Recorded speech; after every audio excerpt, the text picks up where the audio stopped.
Doctor Rakesh Parekh, हम लोग का प्रयास लोगों को डराने का नहीं है। हम लोग केवल सचेत करने का प्रयास कर रहे हैं कि लोग जागरूक हो, उन्हें पता चले कि किस तरह का खतरा है। लेकिन हांगकांग में जो एक रिपोर्ट आई थी, उस रिपोर्ट के मुताबिक डॉक्टर ने कहा था कि जो वायरल लोड था, और आपकी और मेरी इस पर बात भी हुई कि it was insanely high, viral load बहुत करेक्ट। ज्यादा था। उसका क्या मतलब बिल्कुल। है? अगर वायरल लोड इंसेनली हाई होता है तो क्या यह दर्शाता है कि वो वायरस हवा में आ चुका है?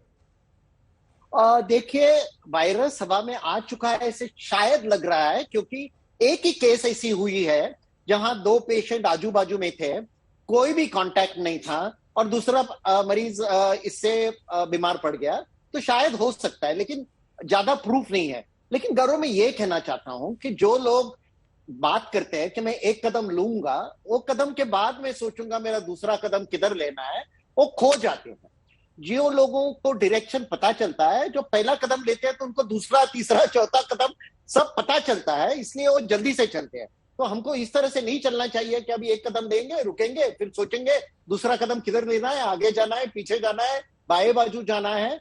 ये तो अभी दिशा बहुत ही क्लियर है। वैक्सीन के बूस्टर्स लेना जरूरी है, दूसरा डोज भी लेना जरूरी है। ऐसा नहीं है कि पहले हम दूसरा डोज सबको देंगे और फिर सोचेंगे। और गौरव, में और एक चीज कहना चाहता हूं कि जो लोग वैक्सीन नहीं लेते हैं, मास्क नहीं पहनते हैं, वो बायो टेररिस्ट की तरफ है। जैसे टेररिस्ट बंदूक से लोगों की तरफ, बंदूक लेके लोगों की तरफ गोलियां मारती हैं, जो लोग वैक्सीन नहीं लेते हैं और बेफिक्र घूमते हैं, वो खुद को खतरे में डालते हैं, उनके परिवार को खतरे में डालते हैं, और हम सब के तरफ गोलियां की तरफ वायरस फैलाते हैं, और वो एक तरह के बायो टेररिस्ट है। तो हमको एक तरह का वैक्सीन मैंडेट लाना बहुत ही जरूरी है। मतलब एक नियम के अनुसार सबको वैक्सीन लेना बहुत आवश्यक है। इस पर भी हम चर्चा करेंगे। इस बीच दक्षिण अफ्रीका से डॉक्टरों का क्या कहना है इस ओमिक्रॉन वेरिएंट पर, हम आपको वो भी सुनवाते हैं। दुनिया बहुत चिंतित है। दक्षिण अफ्रीका में सबसे पहले ओमिक्रॉन वेरिएंट की पहचान हुई थी। वहां के डॉक्टर यह कह रहे हैं कि अभी जो लक्षण सामने आ रहे हैं वो बहुत खतरनाक नहीं है। So far we've only seen breakthrough infections, not severe infections. Again, might change. We're not saying the virus is not going to give you severe infections. Okay. But the whole hype out there doesn't make any sense, medical sense at this stage. Doctor Lahariya, अभी तक doctor ये कह रहे हैं कि प्रारंभिक लक्षण जो देखे गए हैं वो बहुत चिंता की बात नहीं है। तो क्या प्रतीक्षा करें? आपकी दृष्टि में जापान जैसे देश हो या यूरोप के देश हो, वो इतनी तेजी से लॉकडाउन क्यों कर रहे हैं? क्या उनको कुछ मालूम है जो हमें नहीं मालूम, या वो prevention is better than cure, वही इसी थ्योरी पर आगे बढ़ रहे हैं? तो जहां तक लक्षणों की बात की जाए तो हमें याद रखना होगा कि हर लक्षण, चाहे वो ट्रांसमिसिबिलिटी हो, इन्फेक्टिविटी हो, इम्यून एस्केप हो, अपने आप में स्वतंत्र होता है। एक लक्षण का दूसरे लक्षण से कोई संबंध नहीं होता है। तो हमें म्यूटेशन दिख रहे हैं, लेकिन जरूरी नहीं है कि म्यूटेशन का वही मतलब निकले। दूसरी बात याद रखने की है कि जो व्यक्ति में इन्फेक्शन डिटेक्ट होता है और उसके बाद लक्षण आते हैं, उनमें कुछ दिन और सप्ताह का अंतराल होता है।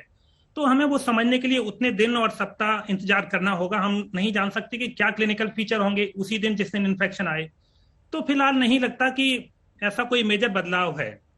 जहां तक बाकी देश क्यों किस तरह से कर रहे हैं, इसको समझना थोड़ा मुश्किल है कि लेकिन मुझे लगता है कि ये उनका एग्जैजरेटेड या अति उत्साही व्यवहार है कि वो इस तरह का कर रहे हैं। इसका नुकसान भी, अगर आप ट्रेवल बैन लगा देते हैं तो यह उन देशों के लिए जो समय पर इन्फॉर्म कर रहे हैं उनको हतोत्साहित करता है। उनके ऊपर एक तरह का प्रतिबंध है, तो बाकी देश इसको इन्फॉर्म करना बंद कर देंगे।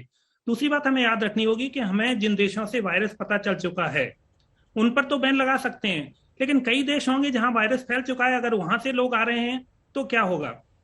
तो ट्रेवल बैन का एक नुकसान है कि हमें कोई भी देश काफी उस आत्मविश्वास में जा सकता है कि हाँ, हमने उन देशों पर बैन लगा दिया, लेकिन अगर किसी देश ने रिपोर्ट नहीं किया है और वहां से वो यात्री आ रहे हैं तो वायरस फैल सकता है। तो बड़ी जरूरत है कि थोड़ी कड़ाई बरती जाए एयरपोर्ट पर सभी देशों की, बजाय ट्रेवल बैन के। रही बात जापान की, अन्य देशों की, तो उनके यहाँ पर संक्रमण, उनके यहाँ पर वैक्सीनेशन का कवरेज और अन्य आधार होंगे।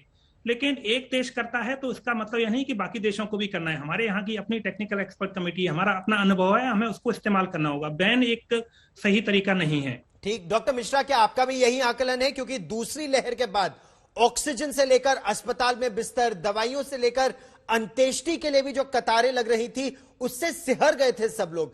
ऐसा दोबारा ना हो, आपकी दृष्टि में हम लोग कितने तैयार हैं कि अगर बढ़ते भी हैं मामले तो हमारे पास व्यवस्था इस समय है या नहीं है? नहीं, जहां तक हमारी समझ है, हमने बहुत सारा सीखा है और हमारी जो अभी जो एक्सपीरियंस है जिसको हैंडल करने का, और मुझे नहीं लगता कि कोई भी वेरिएंट हो तो वो सेकेंड वेव जैसा आ सकता है, क्योंकि आज आप ये भी सोचिए कि 70-80% सीरो पॉजिटिविटी है, बड़े बड़े शहरों में 90% के प्लस है, हमारा इतना वैक्सीनेशन हो चुका है।